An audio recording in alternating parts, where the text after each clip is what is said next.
of all introduce our two panelists with us today. And then I thought that we could open up the discussion for questions. I have a couple of questions myself that I wanted to use to get the conversation started, but then also this is very much a dialogue about these issues, really looking at especially the role of the arts, theater, film, in conjunction with social movements and how they function together.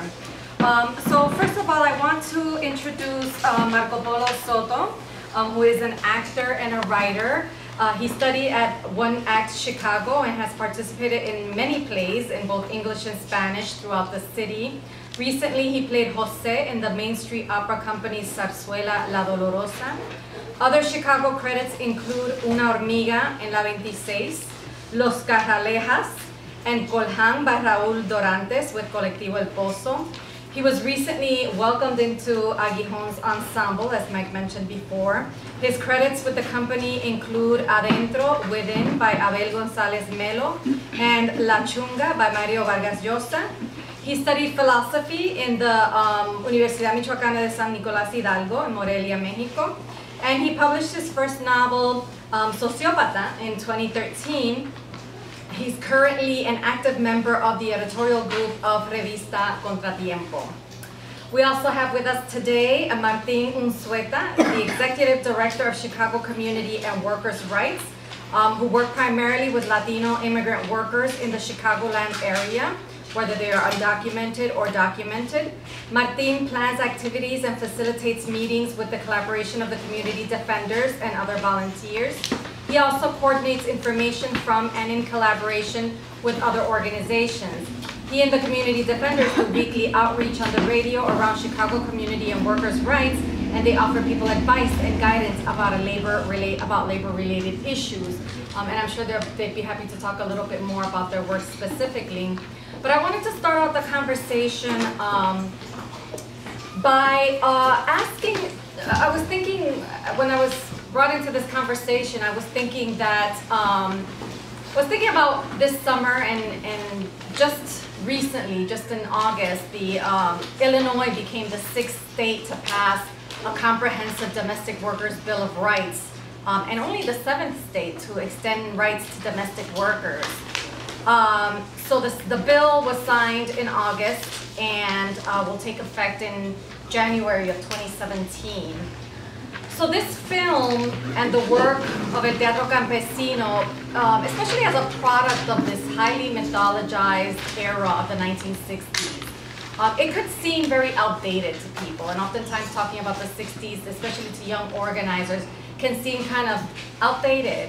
And yet, in light of the fact that we're just seeing these policies happening now, not even quite put into effect yet, how relevant do you see the objective of El Teatro Campesino to today's political environment?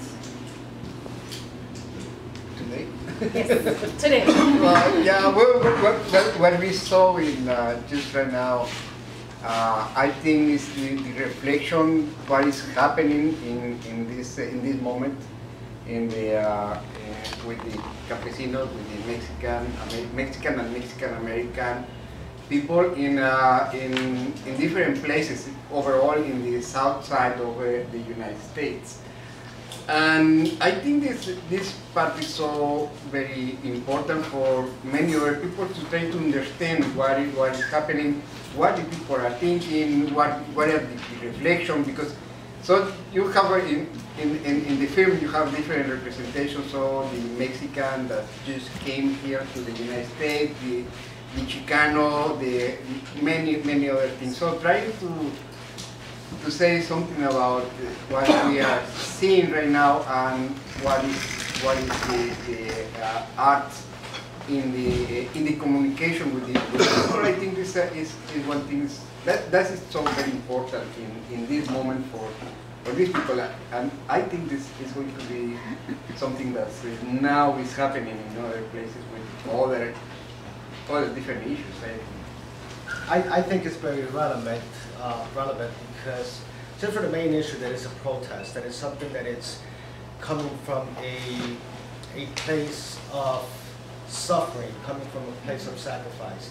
And even though it's still in black and white, and even though we didn't see it, because of the logistics or because of the material, we're always suffering, and we're always trying to do something better.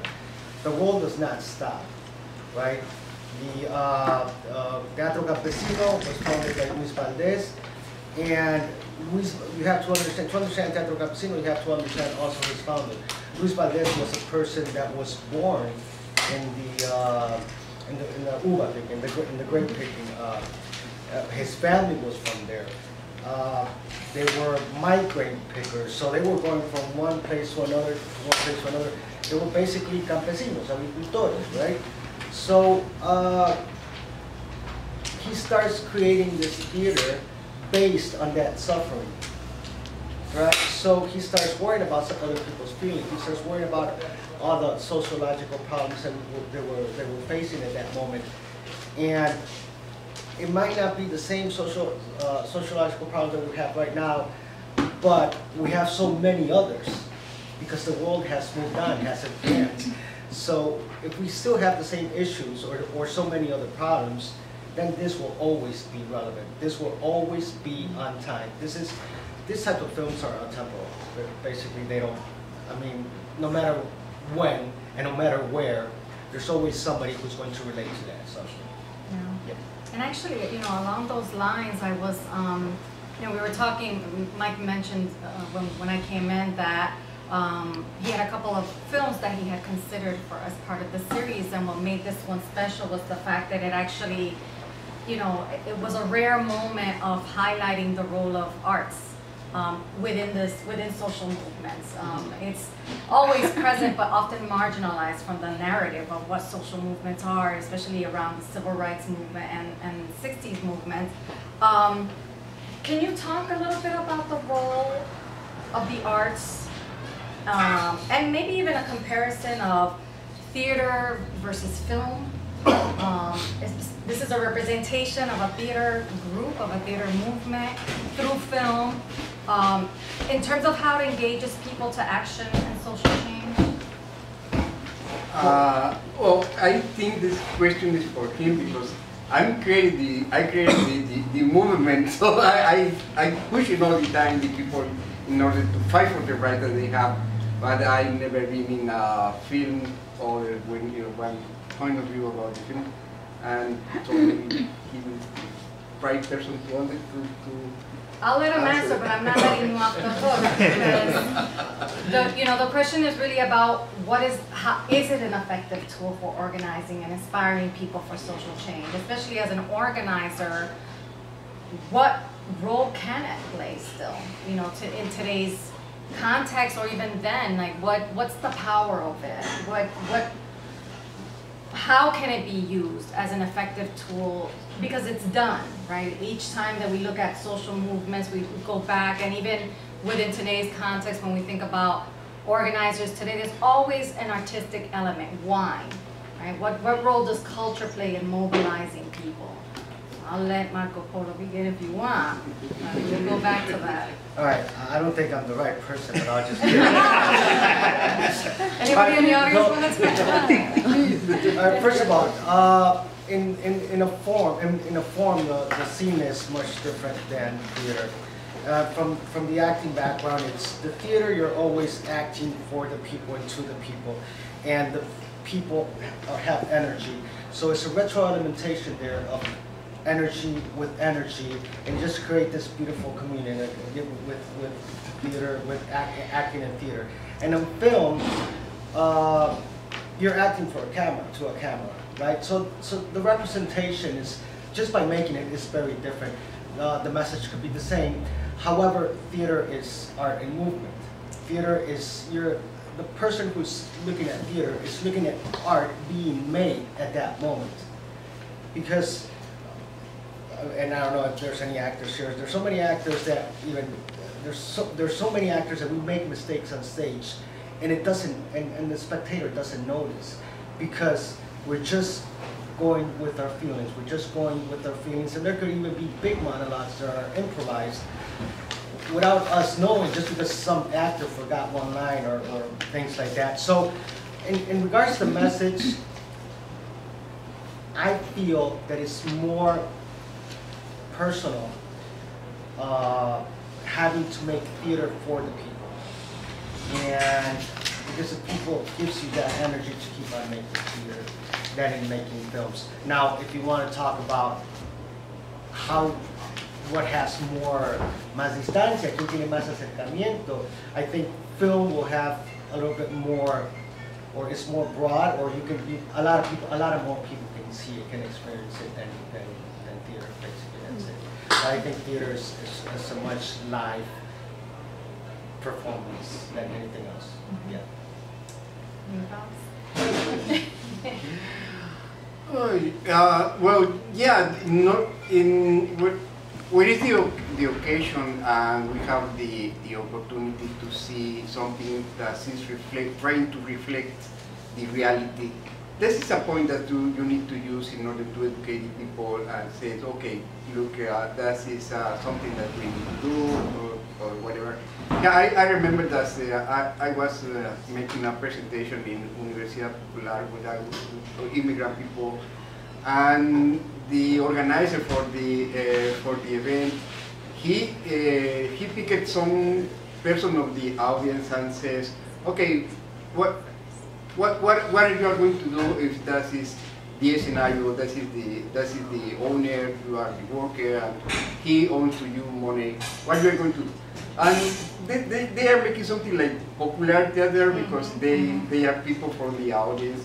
And well, after that I said, well, you need to fight, you need to do that, or whatever I need to say.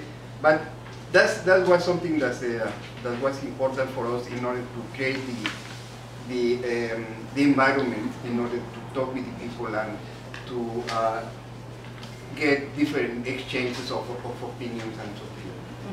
And that's actually a really important point. I'm not really sure if this was captured completely in the film, but one of the, you mentioned that Teatro Campesino was very rooted in the popular theater tradition, the theater of the oppressed, Brazil. So there was a lot of interaction, obviously, between these popular theater movements, sort of breaking the fourth wall of the Brechtian theater, and so all of that was very purposeful. But another thing that's really important about the improvisation style of El Teatro Campesino is that the purpose of it was not to sort of maintain the action within the ensemble. The idea was that eventually they would also bring in the campesinos, the workers, to actually be a part of the drama, and so they could actually see themselves. So not only see themselves, but then sort of replace and live through and practice the actions that hopefully they would be able to then take with them in praxis, right? So there's that part of it that I'm not sure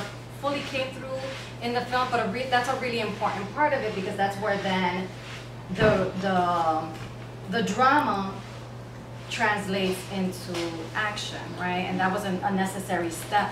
Yeah, an important thing is that we have to understand that these guys were making theater to convince the oppressed that they were being oppressed, because I mean, all they knew was that was the picking line. Mm-hmm. All they knew was that. So they didn't even know if they were being oppressed or not.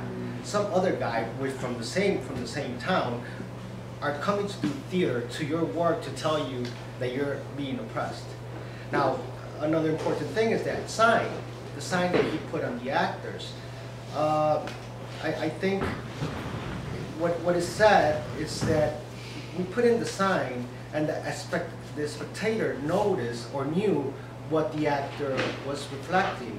However, the actor, once he put on that sign, he started acting more like what the sign said. So that was like a double game, kind of a bit of a magic there, because once you, an actor, you put that sign, it's like, okay, I'm the boss, or I'm the Mexicano, you know, things like that. So that is very interesting.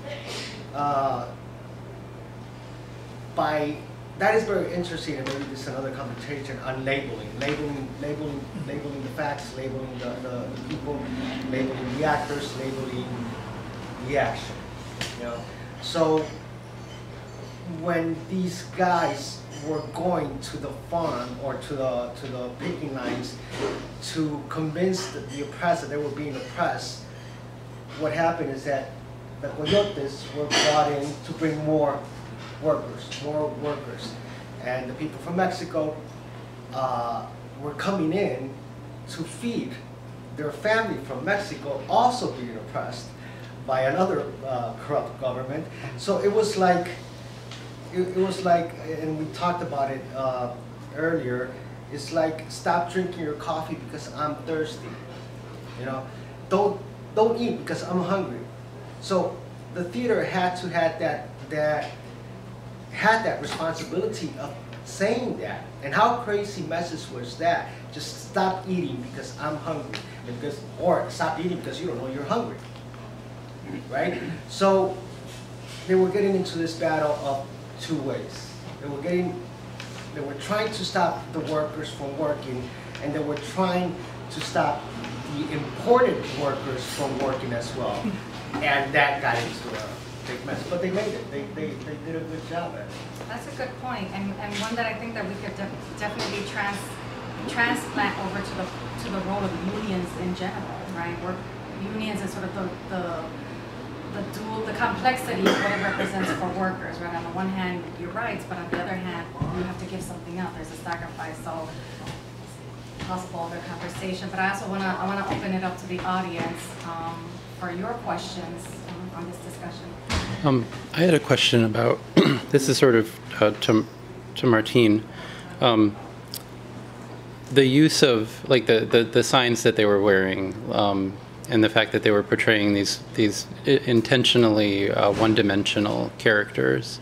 I've seen that a lot in protests. Like if you want to say something about a banker, you build a giant puppet of a banker, and you have him like with these huge arms and grabbing things. Or there was you remember Stand Up Chicago? They to protest the Board of Trade redecorating their bathrooms with TIF money, they presented a golden toilet and left it in the lobby of the Board of Trade for someone, for the. Do you, in what you do every day, do you use like theatrical gestures like that to make a point, or do you see that in groups that you work with? What I do, well, I think you need to communicate with your audience when you are talking. When somebody gives you a microphone and say talk, well, they cannot say to me because I can talk for 3 hours and it doesn't stop. And the thing is that yeah, you need to make you don't only need to pass your knowledge to the other persons.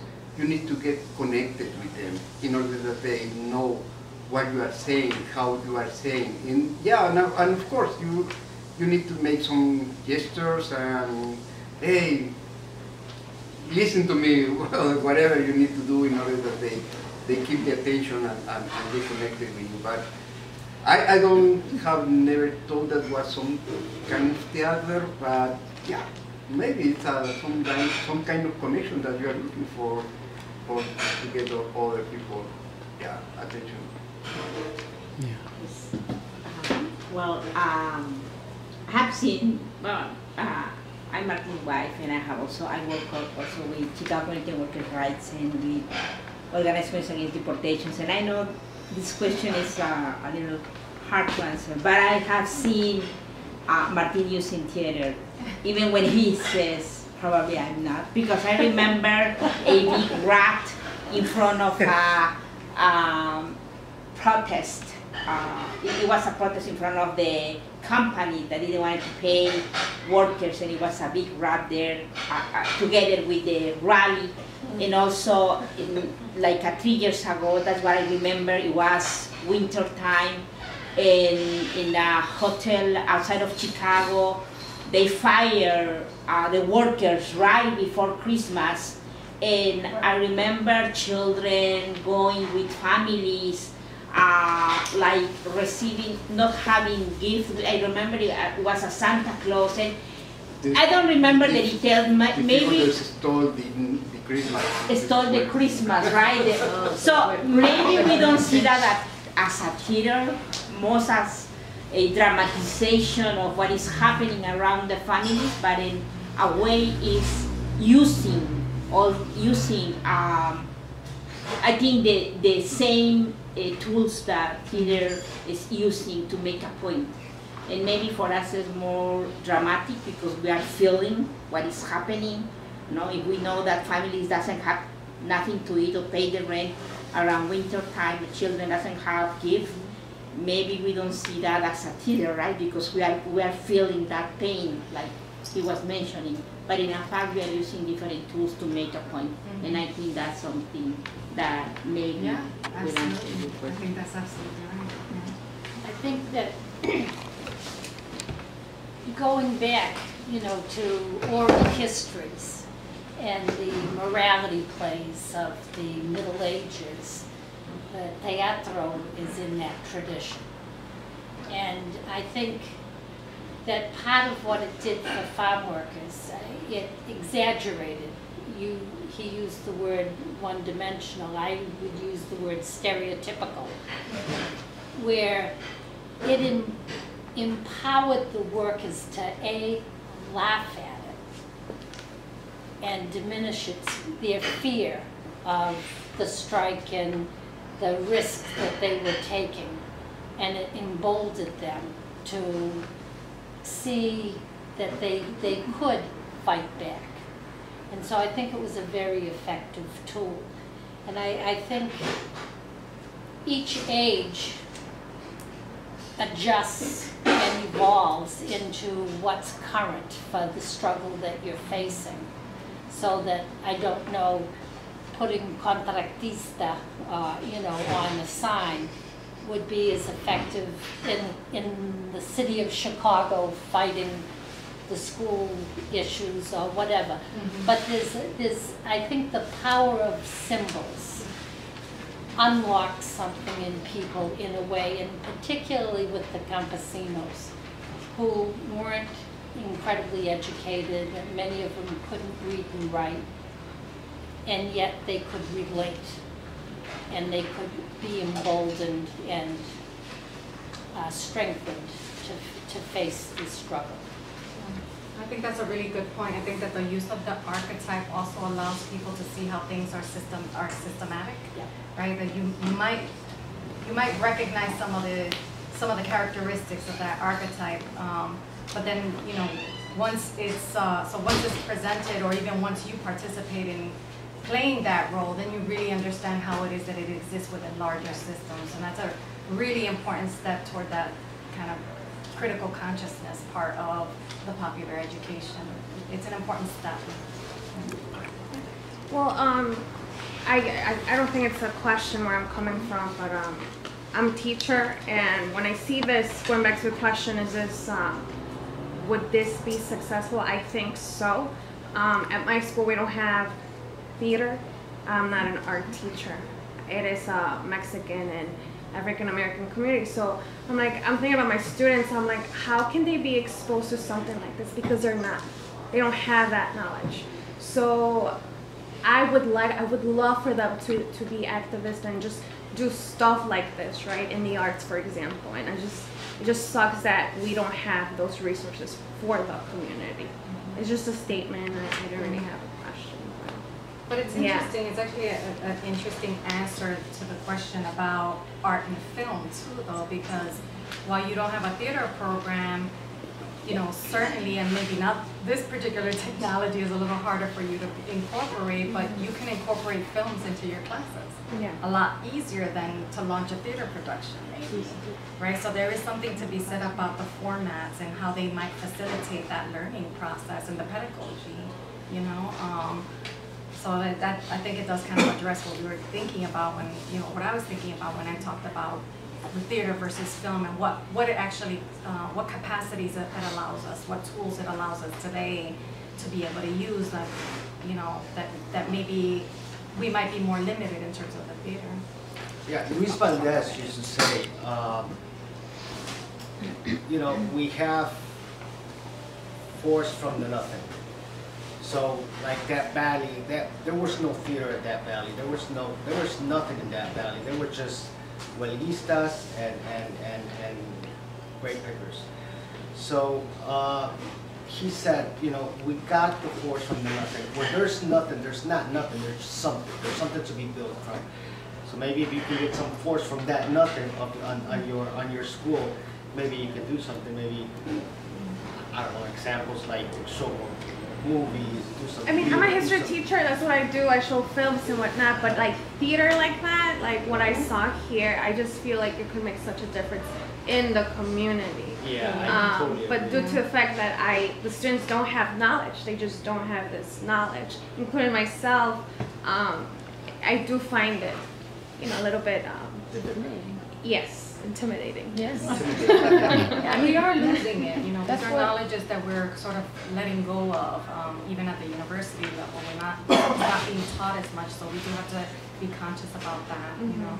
We're running out of time, and I saw still a couple of hands up, so why don't we hear the questions out, all of them, and then the panelists could respond if necessary. So we'll start in the back. You? Two questions, actually.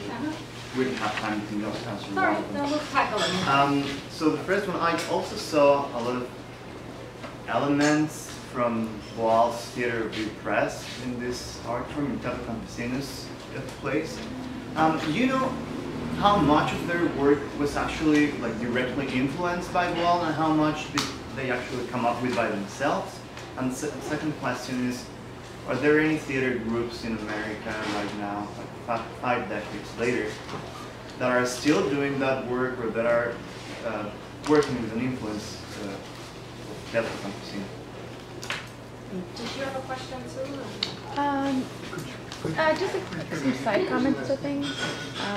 So I wanted to share what she said about like it being intimidating. I think, and what you said earlier, the arts, theater, film, it's all like these elitist ways of entertainment, right? And we don't realize, like this style of theater breaks it down, right? It's people's realities. Anyone can be an actor. You don't have to go to school to be an actor. It's not a certain way you should act. It's reflective of your style. So I got the opportunity to go to Andilan, which is the National Day Labor Organizing Network. It does a lot of popular education trainings. They do popular education skits, like they were mentioning that they went to downtown, and there was workers who were having issues, and they like that style of engagement is what people do, right? So in Andilan, you had people who wrote songs about their situations. That's a way of getting a message across. People, you know, wrote poetry about their situations. And it's always constantly trying to use any way to persuade people, right? Like that's what we do on a daily basis. Marlene's trying to teach her students about history. There's different ways she could do that, right? That's the traditional teacher, here's the book, here's this worksheet, do it. Or there's, let's watch a movie, or there is, okay, let's do a skit of how your realities. But it's all, you know, you're using different forms. So I think the organizers of the farm workers were using tools that they, you know, could use to change the messaging, right? 'Cause for some people, a conversation might be like, all right, I'm down, I'm ready to go with you, I support your cause. Other people might need a different way of looking at it, right? And that's what the arts do, is having those different ways and for people to understand and get the message. Absolutely. Oh yeah, I don't know, that was a question or comment. No, thank you for that. Thank you for that. Did you want to talk about the theater group? Yeah, I think Luis Valdez, I don't know, he had his influence with Brecht, and he had a little bit Sartre in there, and I don't know, but I think he started working with the wine pickers as a political movement, but he did study theater. He went to theater school. He grabbed the political movement with Cesar Chavez, and he started doing that type of theater. After a while, he went south, went to do there's a suit, right? Suit, which is my Z and my S are correct. But he, and this was a play based on the riots, on the Suit riots from LA, correct? Yeah. And well, he's been doing so many plays. I don't know if they're totally original, but they're I think they should be, or they are his, you know, most of their work. And I don't know if there's any theater companies with such a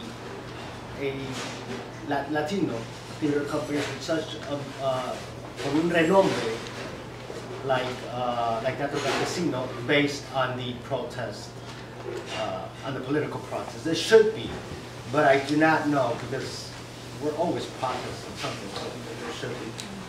Well, I mean, when we first came to Chicago, there were several groups. Yeah.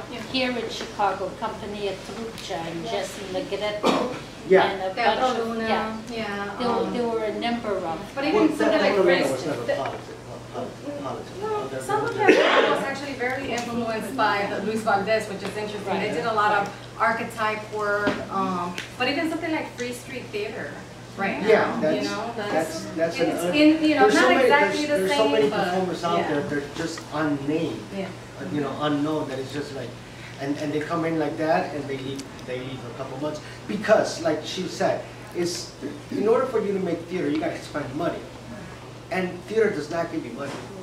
Theater is not going to give you any economical force. Theater is going to suck your life. It's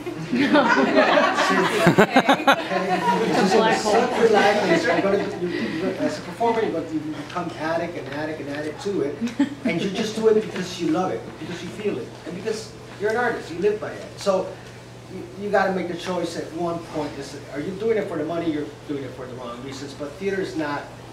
Theater's to give out the message. Theater's to give, not to receive. Good. That's a good Okay, so I stopping. think that's all the time we have. Well, I think people will stick